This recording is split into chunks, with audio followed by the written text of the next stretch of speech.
Hey, everybody, welcome to the Black Filmmakers Matter podcast. And today we have the great filmmaker, Bismark Aryee. Hi, Bismark, how are you? Hi, I'm good. I'm good. How are you too? Awesome. First, I want you to tell everybody where you're reporting from. Okay, so I'm Bismark Aryee. I'm a filmmaker based in Ghana, Accra, Ghana. But Ghana is not too huge, so I can't say just Accra, Ghana, based in Ghana and some parts of West Africa. Okay, Yeah. awesome. So, what type of films do you work on? I do a lot of documentaries and some corporate communication videos as well. Okay, so tell us a little about the corporate. Okay, so for the corporate videos, the interest in corporate videos actually came up when I was about finishing school because my first degree, my major was actually in animation. That was my major. Yeah, I majored in animation. But then I don't know for other film schools across the world, but in Ghana, what we do is for your first year and second year, you basically do every other thing but your major. Okay. So I did cinematography, I did sound at some point, just to let you appreciate the role every other person plays on the team. So when you get into your final, no, the third year and then the final year, your last 2 years, when you are specializing, Right. you can appreciate what every other team member brings on board. Ah, okay. I see Yes. what you're saying. Yeah. Okay, so, So so I okay. had I had gotten some basics in other areas besides animation. And then in my final year, the government of Ghana came up with a policy to make videos, educational materials for schools in less privileged areas because they are very rural, so you do not have enough teachers or even teachers willing to go to those communities. So Right, the idea was to make right. these videos, so get the teachers into the studio. And since we were the film school, it was basically something that the film school had to do. So Okay. these teachers who teach primary kids and all that, they come into the studio, they record, we film the lessons, and then since I was the animation student that was placed on the project, I was doing most of the motion graphics where when they are teaching some of the illustrations and all that, I did that for post production. So Okay. that was where the interest in corporate communication started because it had something to do with it. So Okay. when I was done with school, and then I think after 2 years when I was done with school, I decided to go further my education, and then I did my master's in public relations. Okay. So I Masters. wanted, Okay. I wanted to use film to communicate more, and I Okay. realized that the corporate communication space, the public relations space, was a lot of paperwork. Everything was paper, all the communication was paper, but Paperwork. Okay. but people actually do remember a lot when you show them visually than they read. Yes, Yes. So I I decided that agree. okay, I entered into public relations, and then yeah, fortunately, it's been good because there are a few organizations that I do some of these communications for them based on what they want to communicate, either internally or externally, or actually when they go out to work on projects and all that. You have to put it out there, but then not necessarily in the newspapers and all that. Yeah, the newspapers are fine, but what's the reach of the Right. newspaper anyways? Now let So me now, ask you. Now let me ask you. Now you talk about corporate and paperwork. Why doc from corporate to documentary? What made well, you like say I want to do documentaries? so documentaries actually started for me, and my first major document. Okay, so when I was in school, I was interning with an organization that they were doing a lot of documentaries. Okay. That was like their mainstay, you know. So I was working with the institution, and yeah, I was doing most of the post production for them and all that. So there was some interest in there already. But then for my final year project, I was working on a popular Ghanaian folklore story of the hawk and the hen. I don't know if you know that story. Yes. That says that the hawk wanted to use the hen's tools because they were friends, and the hen didn't agree, and then all the Right. brouhaha, and then the hawk Right. now starts catching the chicks of the hen and all that. Yeah. Right. So I knew it was a childhood story that we all heard. So for my final year project, I actually wanted to animate that story. Oh, okay. That was what I wanted to do. I wanted to animate that story, and I'd actually started. I started. I'd gotten pretty far. Say about 60% of the work was almost done. Wow. Then Nice. one day in school, a colleague asked me to go help him. That there was an organization going to visit the leprosarium in Ghana, the leprosarium, to do some donations, and they Okay. wanted people to take pictures of the donation and all that for them. And Right. since I had a small camera by that time, he asked, "Oh, can you come along so that you help me take the pictures?" And I said, "Okay, fine." Because that day I was actually very tired and I wanted to take a break from working on my Right. projects, my animation project. So I went with him. Uh-huh. I got there and then I saw this old man. Okay, not very old, but he's a leper. And there were lots of paintings in his room. So I asked him where from these paintings and all that. And then he told me his story. Basically, he being a very accomplished artist, and then due to leprosy, he lost everything, and then he ended up in the leprosarium and all that. And the story was really touching. So Okay. on my way back to school, I thought, okay, he has told me a story of his past, which basically you cannot film again because it's something that's already happened. But Right. what if I use animation to depict everything that he has said has happened to him in the past, Okay. Okay. and then allow him to tell his story? So I got back to school and then I told my supervisors, okay, I'm not going ahead with the Hawk and Hen story anymore. Okay. I'm going to change the story. And everybody was livid because my deadline was so close. Everybody was like, see, forget it. You won't make it. But I was like, no. I believe this story will be more impactful, teaching people never to give up, irrespective of your Right. medical condition and all that, Nice. being being disabled and all that. So I shelved my Hawk and Hen story. Funny enough, I've never gone back to it again. And then I went ahead with Nubuki, and Okay. I can happily say it's been the story that actually changed my life because for the first time when I finished, yeah, I submitted it for my school project. Hmm. It swept all the awards it could sweep in school, and then I entered it for some film festivals. It came second in Los Angeles Film Festival. It Nice. came, I think it came second in the Zanzibar Film Festival. It Okay. came, yeah, and then it actually won, I think, the most prestigious film festival in Africa, being FESPACO, Pan African Film Festival. It won the best student documentary, and that was where everything basically took off for me because, I love that because Nabuki, right? yeah, Nabuki. First of all, I love the name. yeah, And when I looked at it on your website, I've never seen an animated documentary before. wow. So that's different. And when I looked at it, I'm like, and I'm listening to your story, and it caught me, and I was stuck. I love it. You have to finish it. Yeah, so basically that's how everything took off for me because yes, Okay. after FESPACO, when I won FESPACO with it came with some cash prize, and basically that was what I bought my first proper camera with. Worked with the camera, and then basically everything actually took off Okay. So, from what the. type of camera did you use for that project? I used a Canon 6D for Canon. Nubuki.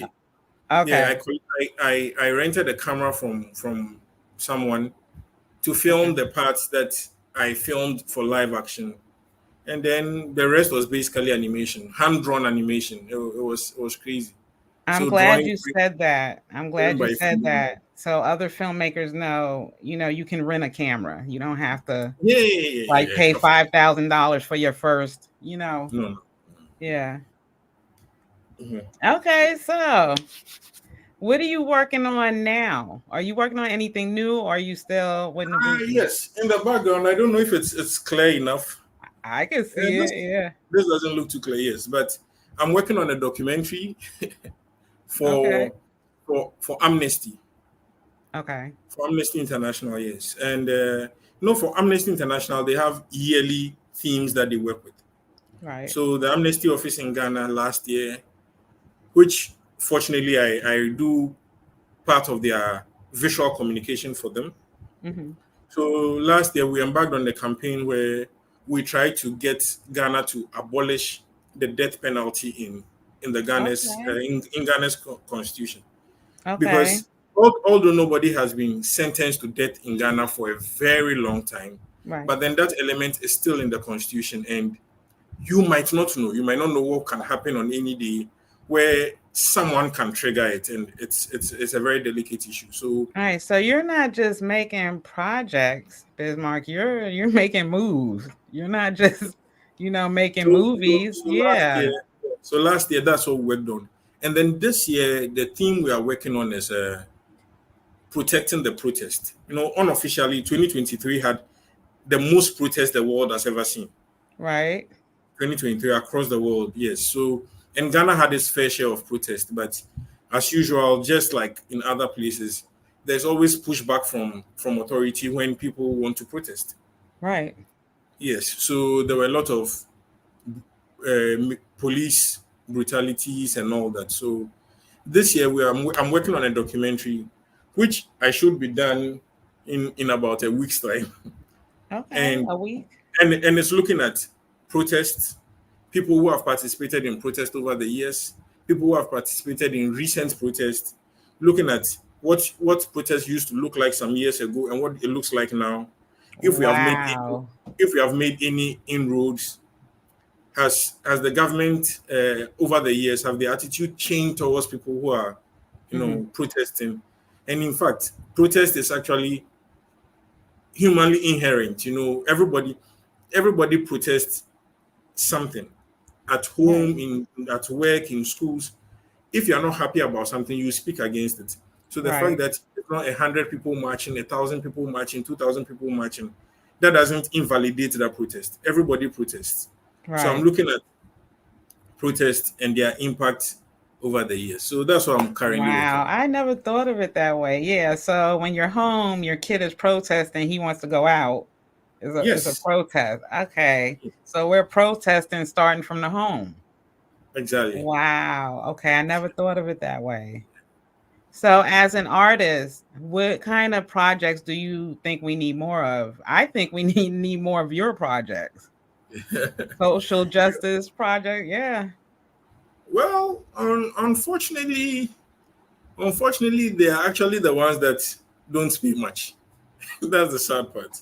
They Right. are the ones that don't pay much because most of these things are commission projects, and yeah, yeah, you make something out of it, but then it's not like you're making, because before I started working on this, I'd actually done most of my filming, and then I took a break, and then I went to work on a movie Okay. that it wasn't my movie, but then it's a production from Canada that came to film in Ghana. So I was part of the Ghanaian crew that worked on it.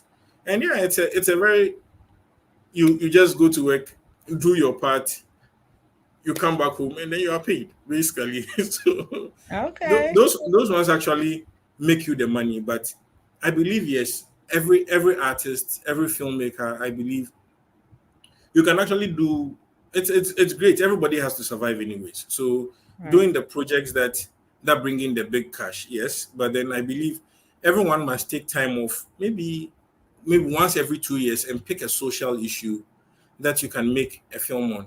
If it's a Okay. 5 minutes film, a 10 minutes film, it doesn't matter. You don't know where it will end up. You don't know how many lives can actually change when those films are watched. So yeah. I like that. I want to say that again. So every 2 years, you should put things aside and do a social issue project. I love I that. believe that can be your contribution to humanity, basically. Yes, Contribute. use what you have, what you know, to impact the world positively, basically.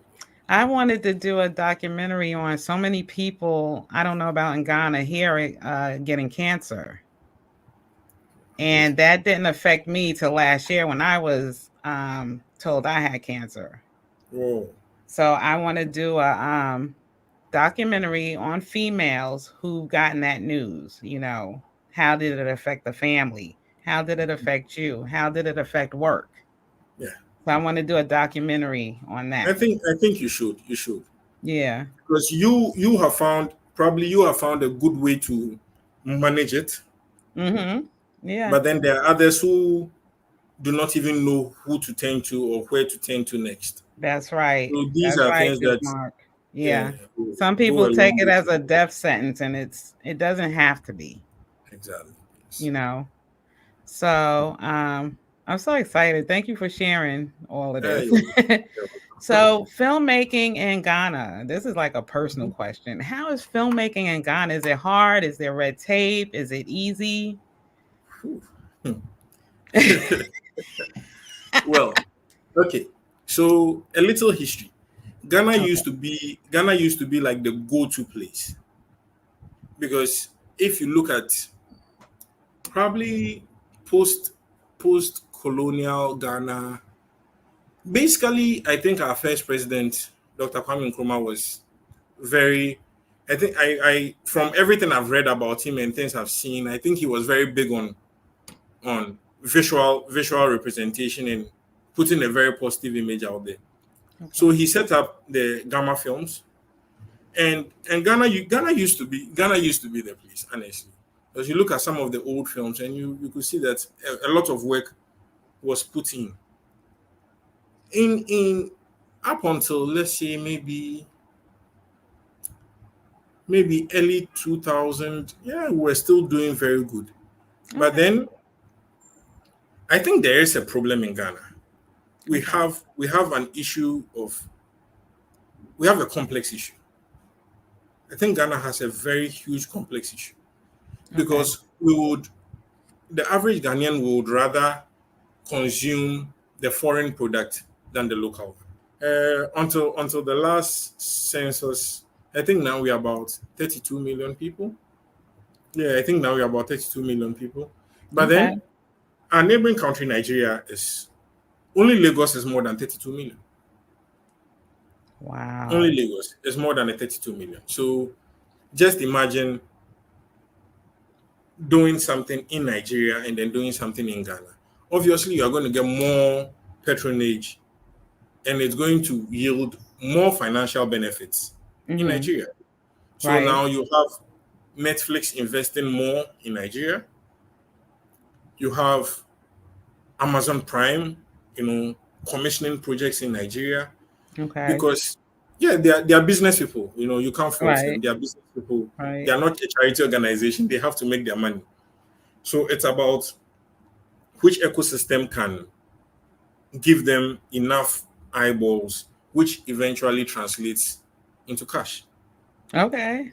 Yes. Okay. So yeah, so we have really fallen off. We have really fallen off. It's rather unfortunate, but we've really fallen off, because we used to be the go-to place, but then we've fallen off. But Do you think there it's gonna you're gonna come back? there are new crop of filmmakers. There are new crop of filmmakers who are doing great, who are doing Okay. very good. Like some people I sat in class with, people like Peter Sedufia, Kofia Samoa. Like there are people. There's one guy, Hola Manuvo, who I've seen him doing something recently. Like there are a lot of young people. There are a lot of young people who Okay. are trying to change that. Good. There are some few indie filmmakers, Joaquin, yes, like people actually doing things, and at the end of the day, it's just like proper structures to support what we are doing.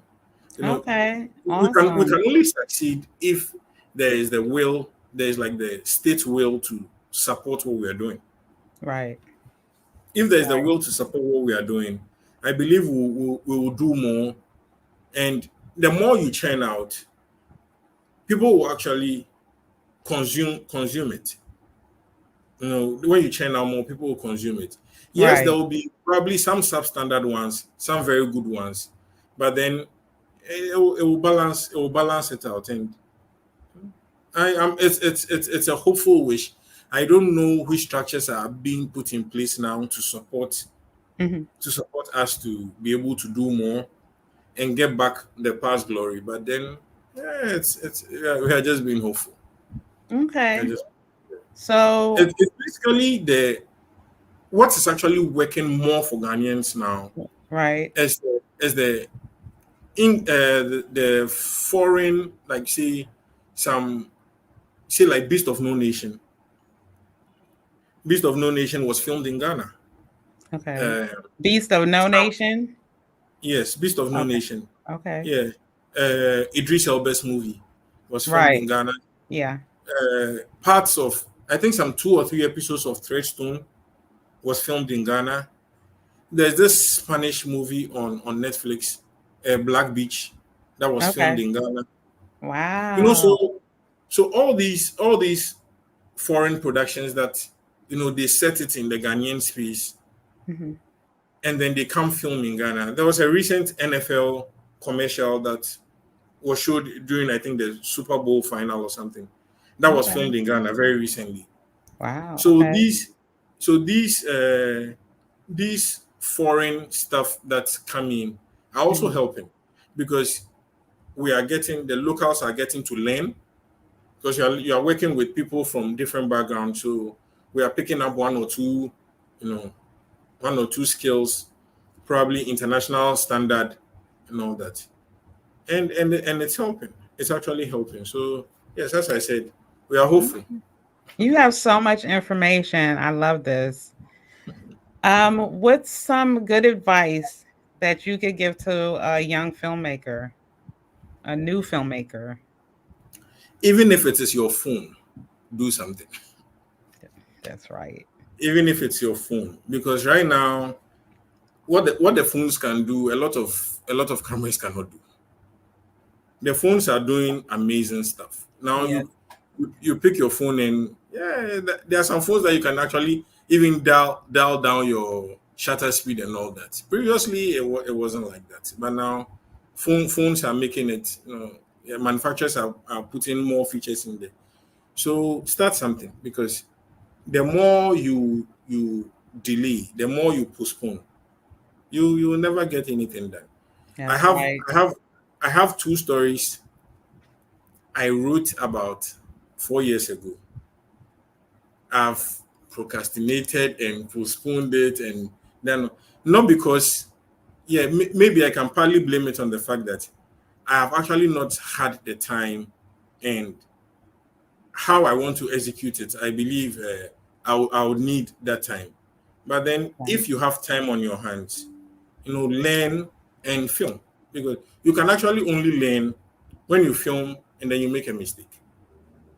So you film experimental stuff, you make mistakes, you learn from it. Then when somebody, because trust me, you yourself, you'll be very, you'll be distraught. Like when someone has actually paid you or commissioned you to do a project, and that is where you want to experiment. That's a no go area. So when you have the time, do something, whatever it is, a little camera, a phone, whatever. Try something. Build your CV. Get get your show reels. And you might not know the next opportunity. Somebody might just say, "Oh, can you do this?" And then you just send your show reel via WhatsApp, via email, and you can get the next job. Yeah, be productive, right? It's no excuse. Exactly. You have Yeah. YouTube, you have so many people. Yeah. It's YouTube is like the biggest library now. yeah, Everything is on everything. YouTube. Everything is on It's YouTube. like you could self-teach. Exactly. Like I didn't go to school. I've been filmmaking for maybe 8, 9 years and it's self-taught and people Exactly. teaching me. Yeah. Yeah. Yeah. But Yeah. I And love and it. and a lot of probably a lot of internship, go on people's projects. Mm-hmm. If you can actually afford to go on people's projects, just go and then learn. Yeah, it could be paid, it could be free, but at the end Mm-hmm. of the day, just make yourself available to learn, because whether you are being paid or not, whatever you go there to learn, it stays with you forever. Wow. So Yeah. make yourself available. Wow, Bismarck. Great information. Thank you so much for being on the podcast. You're And I welcome. hope you come back on. Will you come back Oh on yeah, yeah, for part definitely. I two? enjoyed this. Honestly, I enjoyed this. And I'm working on getting to Ghana. I have a friend in Ghana. Okay, So when we get off, I'm you gonna have should to come. tell you about him, okay? You should come. You should come. You should Yeah, come. I should. Thank you so much. Black Filmmakers Yo, Matter podcast, guys. Mr. Aryee, love you to death, man. Great information wow. for the people. Talk to you soon. All right, sure. Bye. Bye.